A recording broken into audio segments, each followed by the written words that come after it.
요한계시록 1장 1절에서 8절입니다. 요한계시록 1장 1절에서 8절입니다. 예수 그리스도의 계시라. 이는 하나님이 그에게 주사 반드시 속히 일어날 일들을 그 종들에게 보이시려고 그의 천사를 그 종 요한에게 보내어 알게 하신 것이라. 요한은 하나님의 말씀과 예수 그리스도의 증거 곧 자기가 본 것을 다 증언하였느니라. 이 예언의 말씀을 읽는 자와 듣는 자와 그 가운데 기록한 것을 지키는 자는 복이 있나니 때가 가까움이라. 요한은 아시아에 있는 7 교회에 편지하노니 이제도 계시고 전에도 계셨고 장차 오실 이와 그의 보좌 앞에 있는 7 영과 또 충성된 증인으로 죽은 자들 가운데에서 먼저 나시고 땅의 임금들의 머리가 되신 예수 그리스도로 말미암아 은혜와 평강이 너희에게 있기를 원하노라. 우리를 사랑하사 그의 피로 우리 죄에서 우리를 해방하시고 그의 아버지 하나님을 위하여 우리를 나라와 제사장으로 삼으신 그에게 영광과 능력이 세세토록 있기를 원하노라. 아멘. 볼지어다 그가 구름을 타고 오시리라. 각 사람의 눈이 그를 보겠고 그를 찌른 자들도 볼 것이요 땅에 있는 모든 족속이 그로 말미암아 애곡하리니 그러하리라. 아멘. 주 하나님이 이르시되 나는 알파와 오메가라. 이제도 있고 전에도 있었고 장차 올 자요 전능한 자라 하시더라. 아멘. 예. 여러분, 만나자고 약속을 해놓고 감감무소식인 사람을 기다리는 사람의 마음은 어떨까요? 초조하기도 할 것이고 또 걱정이 되기도 할 것입니다. 한편으로는 약속을 안 지키는 무례한 사람이란 생각도 하게 되겠죠. 성격이 급한 사람은 약속 시간이 지나가 버리면 그냥 가버리기도 합니다. 그런데 정말 만나기를 기다렸던 사람, 약속 시간을 늦은 그 사람이 정말 나에게 중요한 사람이라면 기다리겠죠. 여러분, 기다리는 동안 의심은 할 수 있을 것이에요. 좌절도 할 수 있을 것이고요. 허탈감도 느낄 수 있을 것입니다. 실망도 할 수 있을 것이에요. 왜? 이럴 뿐이 아닌데, 분명 온다고 했는데, 약속을 지킬 뿐이라 생각했는데, 그렇게 믿었는데 실망할 수 있다는 거죠. 여러분, 2000년이 지난 1세대 교회 성도들도 아마 동일한 고민을 했을 겁니다. 오시는 게 맞을까? 속히 오신다는 말이 과연 맞는 말일까? 때가 가까웠다는 말이 과연 맞는 말일까? 여러분, 교회의 핍박이 가장 강력했던 때가 언제입니까? 2000년 전에 로마의 핍박 때였습니다. 성도들은 재산 몰수와 사회적 불이익과 고문과 배교를 강요당하는 시대 속에서 속히 오신다는 예수님을 기다릴 가치가 그렇게 있지 않았을 거예요. 속히 오신다. 때가 가까웠다. 그러면 언제까지 때가 가까웠냐는 거죠. 언제까지? 우리를 한번 보시겠어요? 우리를. 여러분, 2000년 전이 지났어요. 2000년이 지났어요, 벌써. 속히라는 말이 나온 지 2000년이 지났어요. 여러분은 어떻습니까? 여전히 우리는 그 자리에 기다리고 있나요? 약속 시간이 다가오니 곧 만날 것이라는 기대보다는 이제는 오든지 말든지, 오면 오는 거고 말면 마는 것인 상태로 기다린다기보단 그냥 바쁜 세상 속에 어쩌다가 우연찮게 마주치기를 바라는 마음은 아닐는지요. 기다려야 한다는 부담감보다는 차라리 기다림 없이 살다 우연히 어쩌다 오시게 된다면 만나면 되겠지 라는 마음은 아닙니까?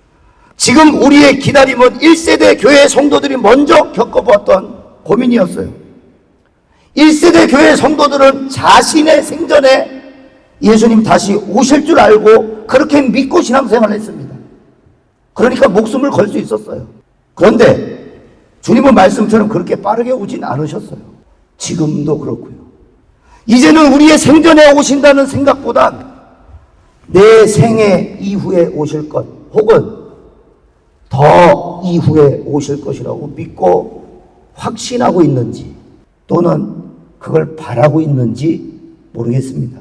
속히 오신다던 말씀은 2000년 전이 지났습니다. 때가 가까웠다는 말씀은 2000년이 지났습니다. 지금도 때가 가까웠다고 말합니다. 앞으로 언제까지 때가 가까웠다고 말해야 될지 모르겠습니다. 어느 때까지 가야 그 때인지 모르겠어요.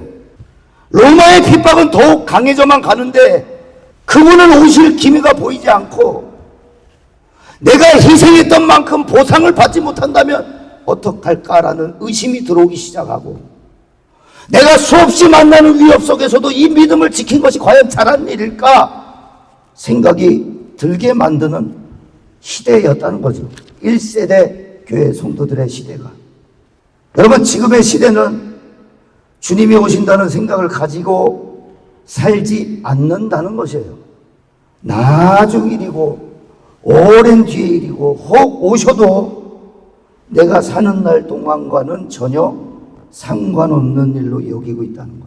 그래서 기다리지 않는다는 것. 준비하지 않는다는 것. 그래서 인도가 필요 없다는 것. 그래서 말씀이 필요 없다는 것. 그래서 기도가 필요 없다는 것. 그래서 목숨 걸 이유는 더더욱 없다는 것. 눈앞에 보이는 현실에 일이 더 귀하고 돈이 되는 일이 더 급하고 학연, 지연, 혈연이 더 중요해요. 주님 앞에 두렵고 떨림으로 서야 되겠다는 마음보다 현재 우리들의 갈등을 어떻게 해결할 것인가, 문제를 해결하기 위해 어떠한 상황을 잘 모면하기 위해 어떤 방안이 필요할 것인가에 대해서만 포커스하고 있다는 거죠. 여러분, 우리도 초대교회들과 상황은 다르지만 그들은 핍박 중에 있었고 우리는 핍박이 없어요. 지금 상황은 달라요. 근데 사실은 생각은 같을지 모르겠어요. 악은 더 악하고 죄악은 더욱 판을 치고 보이는 것은, 우리 눈에 보이는 것은 더욱 극심해지는 교회를 향한 핍박과 박해. 그 일에 심지어 교회를 떠나가는 사람들, 교회를 향한 핍박으로 소극적이 되어버린 성도들, 주눅이 들어있고 움츠려 일어서지 못하고 세상의 눈치 보기 바쁘고 계속 끄트머리로 세상의 루저로, 실패자로, 구속으로 밀려가는 교회들. 생명력을 잃은 지는 오래되었고 부활 소망이라는 믿음은 다 꺼져서 세상 사람들과 똑같이 죽음을 두려워하는 꼴이 되어버렸습니다.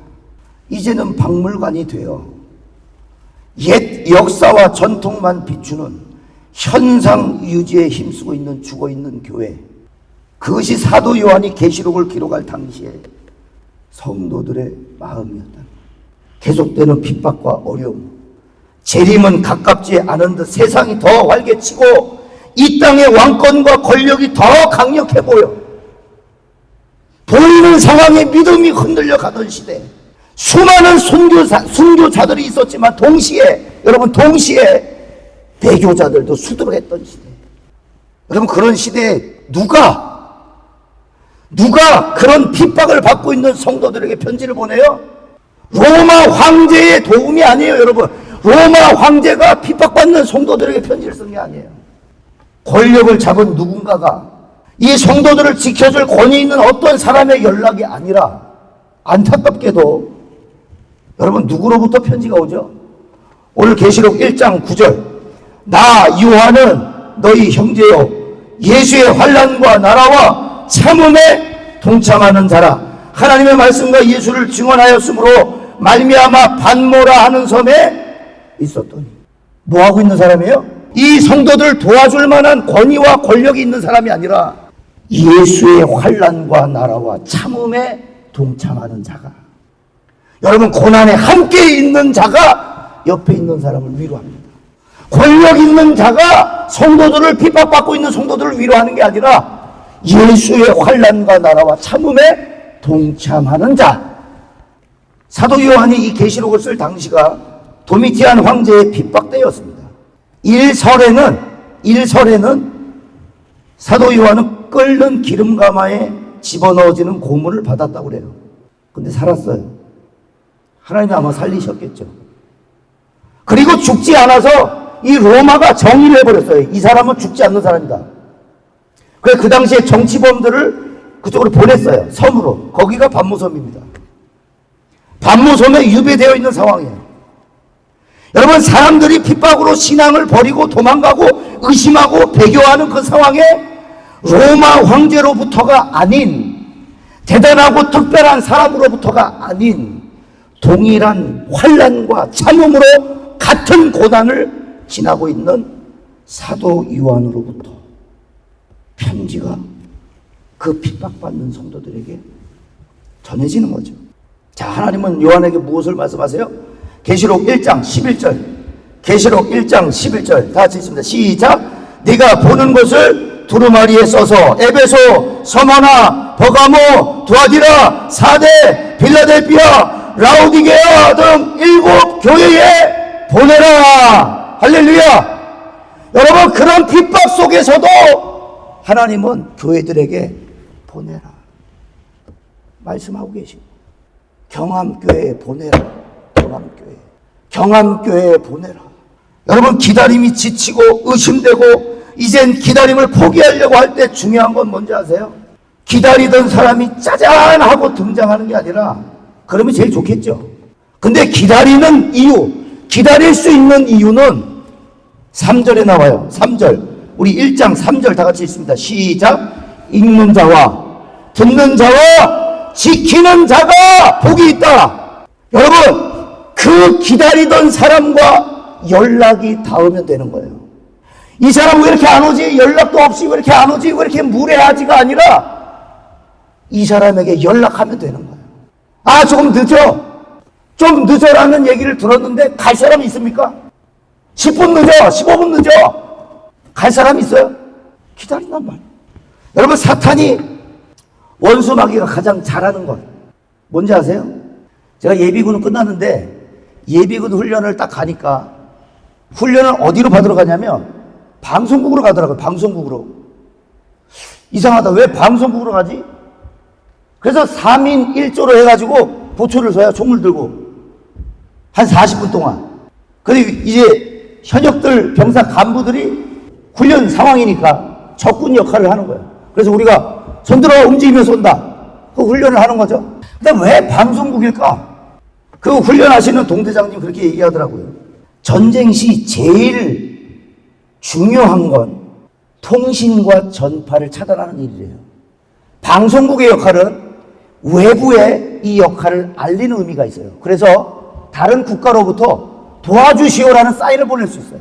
그리고 통신과 전파라 하면 우리 내부 아군들에게 연락을 할 수 있는 가장 좋은 통신 수단이에요. 여러분, 이게 되지 않으면 사실은 어떤 상황인지 내가 어떻게 해야 되는지 명령을 하나를 받을 수가 없습니다. 전쟁 시 제일 먼저 타겟이 되는 몇 건물들이 있는데 그 중에 하나가 방송국이라는 거예요. 통신을 끊고 차단하면 상황 판단이 저하된대요. 지금 어떻게 돌아가고 있는지 전혀 알 수가 없는 거예요. 옆에 있는 부대가 어떻게 하고 있는지 알지를 못해요. 이거를 다른 외부에 알릴 수가 없어요. 그러니까 뭐가 돼요? 불안이 조성되는 거예요. 통신을 막은 상태에서 상황 판단을 저하시키고 불안감을 조성하는 일. 이게 사단이 하는 일입니다. 이게 사단의 전략입니다. 하나님과의 통신을 막아요. 하늘과의 전파를 막는 거예요. 우리를 위협하고 힘들게 하고 괴롭게 하는 것보다 더 중요한 전략이라면 하나님을 의심하게 만드는 것이 우리에게 대포를 쏘는 일보다, 우리에게 힘들게 하는 것보다, 우리를 괴롭히는 일보다 더 전략적인 일이라는 거죠. 우리가 하나님과 통신이 끊기면 그때부터 능력을 잃는다는 것을 알아요. 너무 잘 알아요, 사단은. 여러분, 성도가, 교회가 하나님과 끊어지면 속수무책이라는 것을 너무 잘 알아요. 그래서 어떻게 해서든 통신을 망가뜨리려고 하는 거예요. 전파를 망가뜨리려 는 겁니다. 말씀 보는 것을 방해합니다. 기도하는 것을 방해합니다. 그리고 보이는 것을 고지고대로 믿게 만들어요. 일단은 전파를 마비시켜 놓고 하늘과의 통신을 일단 막아버리고, 지금 보이는 거 봐, 보이는 거 봐. 불안하지? 어떻게 해야 되겠어? 이게 사단의 전략이라. 자, 그러기 위해서 사단은 아주 체계적으로 3가지로 한번 나눠보겠습니다. 첫 번째, 소리를 빼앗아간다는 소리, 우리의 귀를 사로잡는다는 것. 여러분, 어떤 소리에 가장 많이 반응하세요? 우리가 가장 많이 반응하는 소리가 뭐예요? 어떤 소리에 여러분 제일 민감하게 반응하세요? 눈이 갈 정도로. 자, 두 번째 뭐냐? 우리 시선을 빼앗아가는 거예요.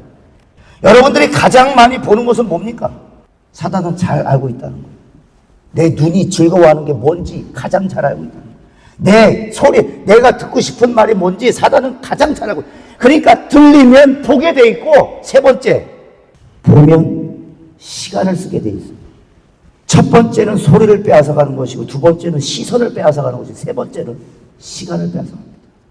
여러분, 무엇에 시간을 가장 많이 쓰고 계신가요? 어디에 시간을 가장 많이 쓰세요? 여러분, 이 세 가지는 감각을 의미합니다. 듣는 거, 눈, 그리고 시간을 보내는 행동으로, 말로, 그 현장에 가서 시간을 보내는 거. 다 감각을 의미하는 거예요. 자극과 관련이 있는 거예요. 자극. 어디에다 자극을 주느냐에 따라 우리의 움직임이 달라진다는 거예요. 말씀과 기도에 자극을 주면 영적인 감각이 계속 되살아나는데, 반대로 TV와 오락, 세상의 소리에 자극을 받으면 거기에 감각이 늘어요. 그리고 습관이 되고 중독이 돼요. 그리고 전파가 끊기고 통신이 차단돼요. 그 다음에 통신과 전파가 차단된 상황에서 보는 것만 보는 거예요. 여러분, 어디에 자극을 받고 계십니까? 여러분, 어떤 자극이 여러분을 하나님 앞으로 나가게 만들어요? 반대로 어떤 자극이 주님의 오심을 기다리지 못하게 만드십니까?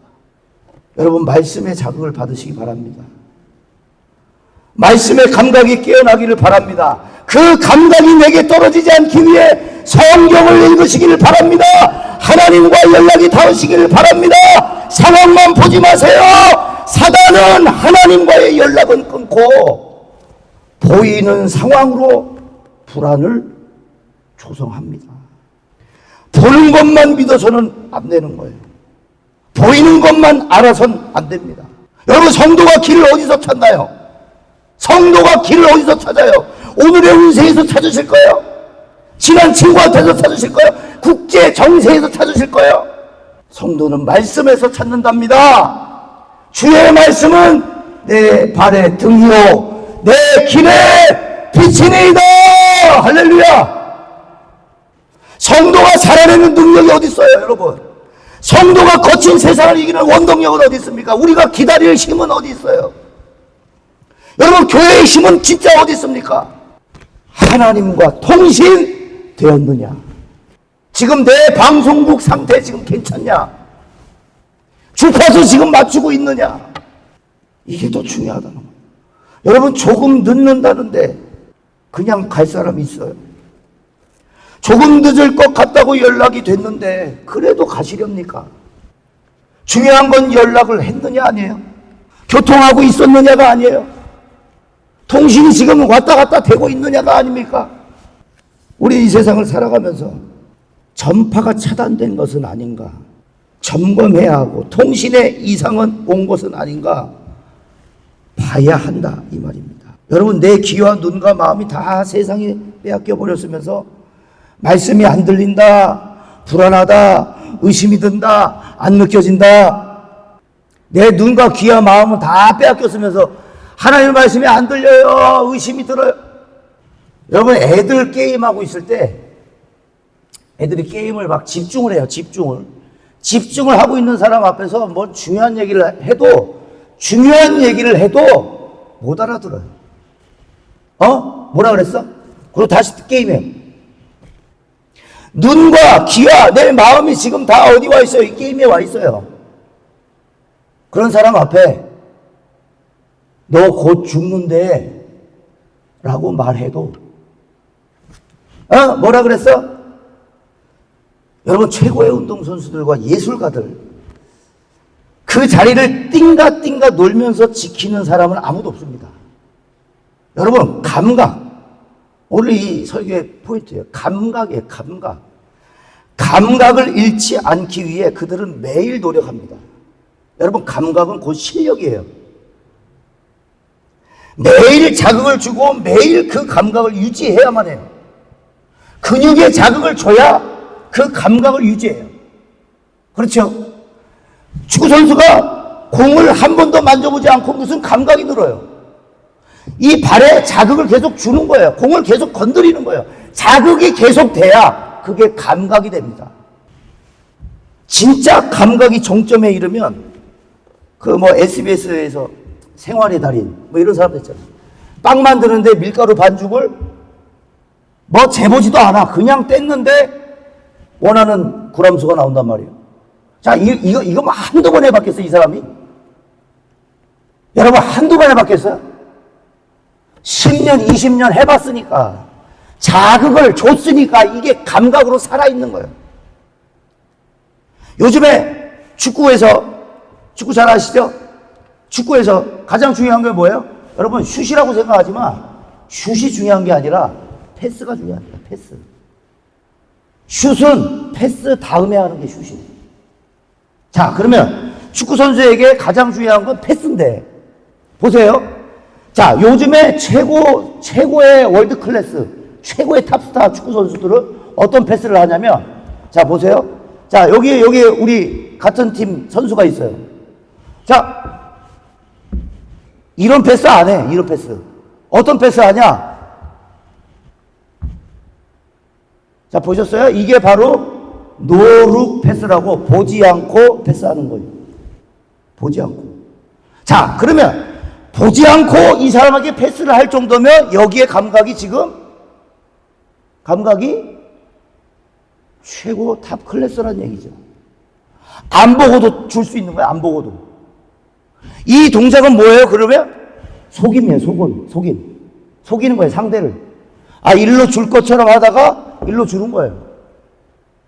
제가 뭔 얘기를 하고 싶냐면, 여러분, 패스를 주기 전에 내 팀 선수와 눈을 안 마주치고 패스를 줄 수가 없습니다. 여러분, 그렇게 서로 참 패스가 되지 않았던 것이 교회였던 것 같아요. 오늘 하나님이 사도 요한에게 7 교회에게 보내라 말씀하시죠. 교회 안에 사람들이 더 충돌이 많고 다툼이 많아요. 대화가 안 돼요. 이건 하나님과 성도, 하나님과 교회도 마찬가지. 하나님과 성도가 패스가 안 돼요. 왜? 바라보지 않으니까. 하나님을. 계시록에 수도 없이 나오는 이야기가 뭡니까? 귀 있는 자는 성령이 교회들에게 하시는 말씀을 들으라. 예수 그리스도를 통해 교회가 시작되었고, 교회는 그리스도의 몸이 되었고, 세상 어디에도 없는 유일한 구원의 방주가 되었어요. 그런데 정작 교회는 그리스도께 눈을 맞추지 않아요. 귀 있는 자는 들으라. 귀는 다 있는데 들을 수 있는 준비, 통신, 전파가 다른 곳을 맞추고 있어서 말씀하셔도 듣지를 못해요. 패스를 해도 못 받아요. 하나님이 패스를 줘도 딴 데 보고 있어요. 패스를 주는 하나님을 안 보고 있는데 무슨 패스가 오겠어요? 그렇죠? 공이 아웃되고 말죠. 패스 미스가 되고 마는 거예요. 그리고 우리가 하는 얘기, 왜 안 주세요? 왜 안 오세요? 너가 패스 받을 준비가 안 되어 있는데 어떻게 주겠니? 여러분, 상당히 중요한 얘기입니다. 하나님의 패스를 우리가 받고 싶어요.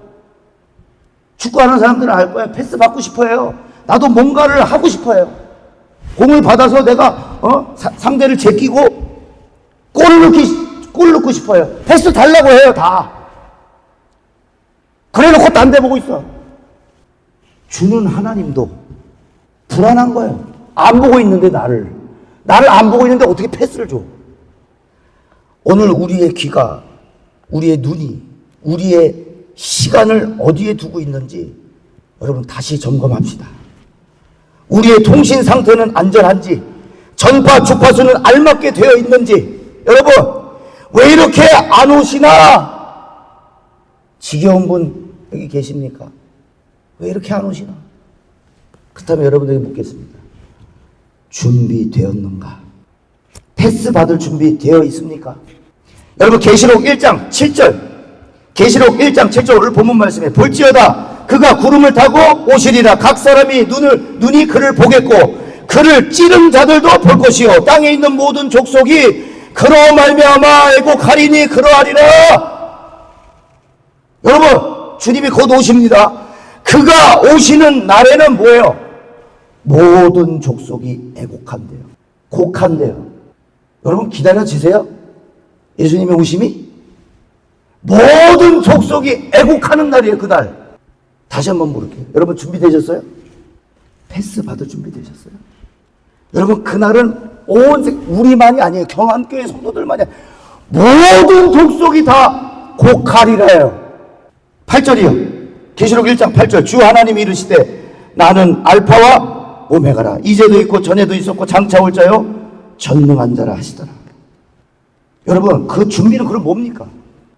주님을 기다리는 그 준비는 뭐예요? 마태복음 24장 13절에 그러나 끝까지 견디는 자는 구원을 얻으리라.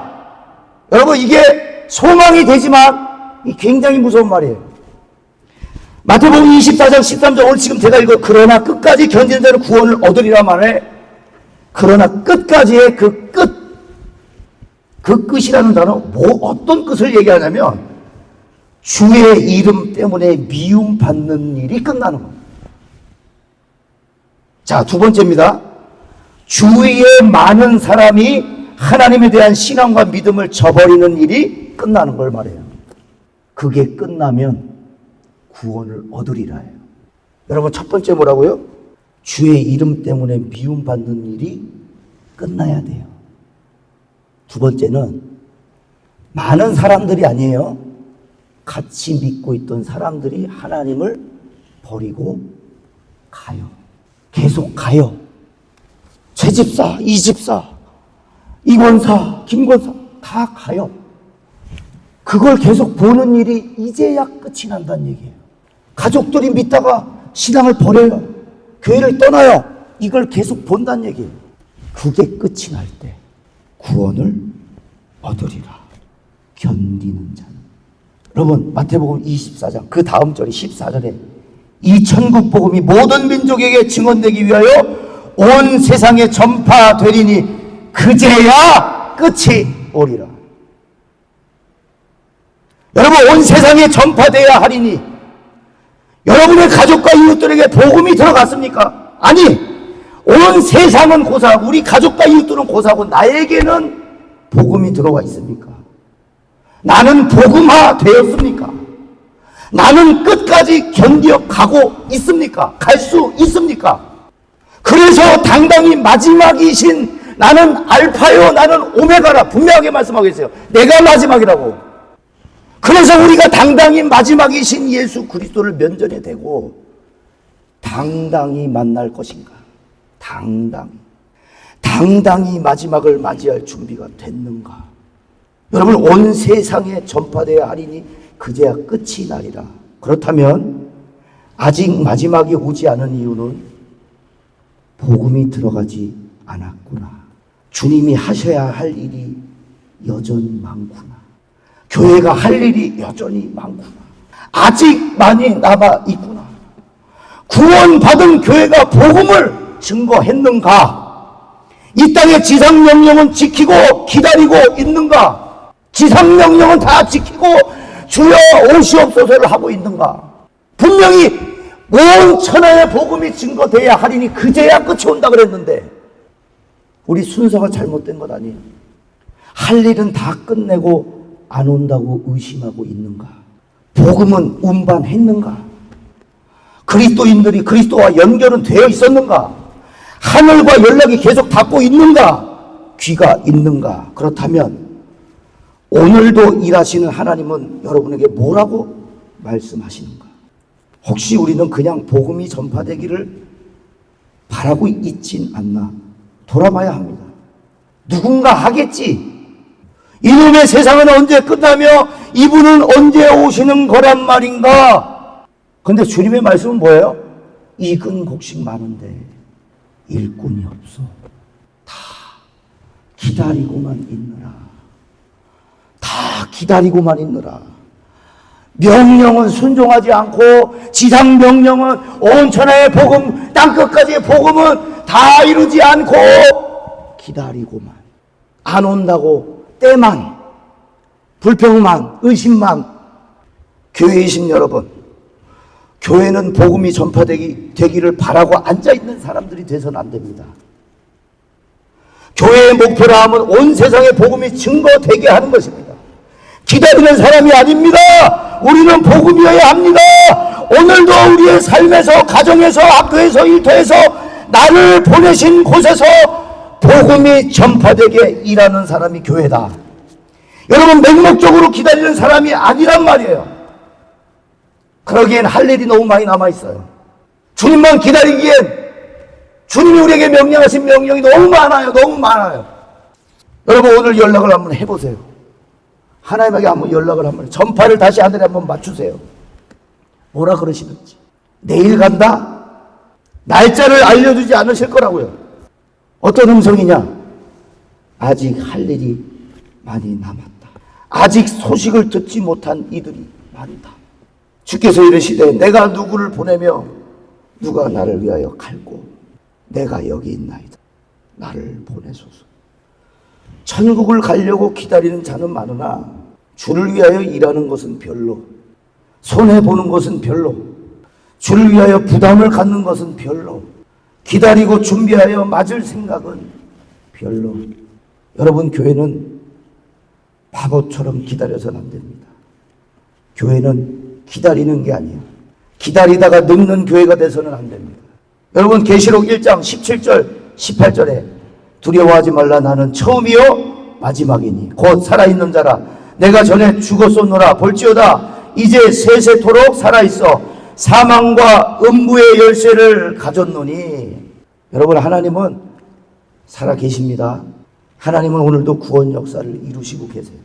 오늘도 마지막이 오게 할 자들을, 마지막을 맞이할 교회를 깨우시는 거예요. 여러분, 일할 자를 찾으십니다. 그러므로 7 교회에 편지하라. 실망하고 있는 교회야, 주눅들어 있는 교회야, 두려움에 빠져 있는 내 교회야, 내가 사랑하는 교회야, 내가 승리하게 할 교회야, 깨어나라. 일어나라. 경암교회야, 아직 할 일이 많이 남았다. 여러분, 이제 연락하셔야 됩니다. 전화기를 붙들고, 전화기를 붙든다는 건 뭐예요? 말씀을 붙잡고. 그러면 우리에게 어떤 일이 남아있어요? 우리에게 남겨진 일은 뭐예요? 여러분, 1장 3절이에요. 계시록 1장 3절에 읽는 자와 듣는 자와 지키는 자. 여러분, 듣고 보고 시간을 드릴 자, 하나님의 일의 가치를 높게 여길 수 있는 자, 하늘의 가치로 살 수 있는 자. 여러분, 왜 그게 가치가 있어요? 왜 가치가 있어요? 데살로니가전서 4장 13절에 바울이 성도들에게 얘기합니다. 형제들아, 자는 자들에 관하여는, 죽은 자들에 관하여는 너희가 알지 못함을 우리가 원하지 아니하노니 이는 소망 없는 다른 이와 같이 슬퍼하지 않게 하려 함이라. 여러분, 이게 그리스도인의 가장 큰 능력이에요. 소망 없는 자와 같이 슬퍼하지 않는 것. 죽음 앞에서. 그래서 1세대 교회 성도들, 특별히 순교한 성도들, 그들의 별명이 뭐였습니까? 파라볼라, 노예, 위협을 무릅쓰는 자들. 주님이 마지막이시라면, 여러분 인생의 마지막이 내가 아니라면, 주님이 알파요 오메가요 시작이요 마침이요 처음이요 마지막이라면, 주님이 마지막이시라면 내가 기꺼이 위협을 무릅쓰겠습니다. 그래서 이 땅을 사는 우리는 서로에게 뭐라고 인사했어요? 마라나타, 마라나타. 그게 인사말이었어요. 주님 곧 오실 겁니다. 그때까지 힘냅시다. 그때까지 견딥시다. 그때까지 승리합시다. 여러분, 말씀을 정리하겠습니다. 누가 이 말을 할 수 있습니까? 그냥 기다리고 있는 사람이 아니에요. 듣지 않는 사람이 아니에요. 통신이 고장나 있는 사람이 아니에요. 전파가 수신이 차단되어 있는 사람이 아니에요. 말씀을 잊지 않는 자가 아니에요. 눈과 귀와 우리의 시선과 마음이 다 세상에 빼앗겨 있는 사람이 아니에요. 주님 오십시오. 마라나타 당당하게 말할 수 있는 사람은 복음이 땅끝까지 전파되기를 바라며 위협을 무릅쓰는 자들이에요. 그 사람들이야말로 진짜 마지막이 준비된 사람이에요. 오세요. 주님 오세요가 여러분 막무가내 기다리고 인내한다고 그게 아니고 기다릴 시간 없어요. 주님 명령 수행하느라고 지상 명령 수행하느라고 기다릴 시간 없어요. 그런데 제가요 찬양에서 그 답을 찾았어요. 마라나타라는 찬양입니다. 마라나타 주 예수여 어서 오시옵소서. 땅의 모든 끝 모든 족속 주를 찬송하게 하소서. 마라나타 주 예수여 어서 오시옵소서. 모든 열방이 주께 돌아와 춤추며 경배하게 하소서. 그 다음 가사입니다. 우리 주님 다시 오실 길을 만들자. 십자가를 들고 땅끝까지 우린 가리라. 땅끝까지 우린 가리라. 우리 주님 하늘 영광 온 땅 덮을 때 우린 땅끝에서 주를 맞으리. 할렐루야. 여러분 어디서 주님을 맞이하시는 거예요? 땅끝에서 주님을 만난다고. 여러분 마라나타 아멘 주 예수여 오시옵소서는 함부로 뱉으면 안 되는 거예요. 왜요? 그날은 모든 족속이 다 곡하는 날이에요. 여러분 심판이기 때문에. 주님이 다시 오신 날은 심판입니다. 여러분들이 다시 묻겠습니다. 준비되셨어요? 패스 받을 준비 되셨어요? 그렇다면 오늘 시선과 우리 귀와 우리의 마음 이게 다 하나님을 향해야 돼요. 그러면 주님이 말씀하신다고요. 내일 가마, 며칠 뒤에 가마가 아니라 땅끝까지 내 증인 되라. 거기서 만나자. 거기서. 여러분 땅끝이 어디입니까? 땅끝은 여러분 보고 세계 선교하고 하러 가라는 얘기가 아니에요. 여러분들이 버린 땅, 여러분들이 버린 사람, 여러분들의 눈 안에 시야 안에 들어오지 않는 사람, 너무 오래된 악연 때문에 분노가 치밀고 시기와 질투가 막 끌어오르는 그 사람, 가려고 단 한 번도 생각하지 않은 그 사람, 그게 사람이든 지역이든 거기가 땅끝이에요. 여러분들과 여러분들의 자녀 어떤 관계인지 모르지만 좋지 않다면 그 자녀가 땅끝입니다. 너무 오래된 악연으로 멀어졌어요. 거기가 땅끝이에요. 여러분 가세요. 거기서 주님을 만날 수 있어요. 여기서 기다려. 마라나타. 왜 안 오세요가 아니라 익은 곡식이 이렇게 많은데 일꾼이 없다고. 갈 사람이 없다고. 여러분 오늘 계시록 1장의 말씀은 핍박받는 성도들에게 단순히 위로만 하는 게 아니라 교회야. 주님이 반드시 오시는데 니들 준비되었니? 준비해야 돼. 주님 반드시 오신다. 기다리고 있지 마. 지상명령은 아직 남아있어. 아직 우리 끝나지 않았어. 땅끝이 아직 저렇게 많이 남았어. 거기서 만나자. 우리 시간이 좀 됐는데 이 찬양 부르고 마무리하도록 하겠습니다. 마라나타 마라나타 아멘 주 예수여 오시옵소서 마라나타 마라나타 아멘 주 예수여 오시옵소서. 우리 한번 크게 한번 기도합시다. 여러분 이제 잘 들읍시다. 잘 읽읍시다. 그리고 그 말씀을 잘 지킵시다. 여러분 주님의 오심이 가깝습니다. 내가 속히 오리라 할 때 우리 뭐라고 해야 되겠어요? 아멘 주 예수여 어서 오세요. 어서 오세요. 할 수 있는 깨어있는 교회가 됩시다. 찾으시는 교회가 됩시다. 하나님과 연결되어 있는 성도가 됩시다. 하나님 땅끝으로 가겠습니다. 맹목적인 기다림이 아니라 지상 명령을 수행하는 경험교회가 되게 하옵소서. 우리 주여 한번 크게 부르짖고 동성하여 주신 말씀 붙잡고 함께 기도합시다.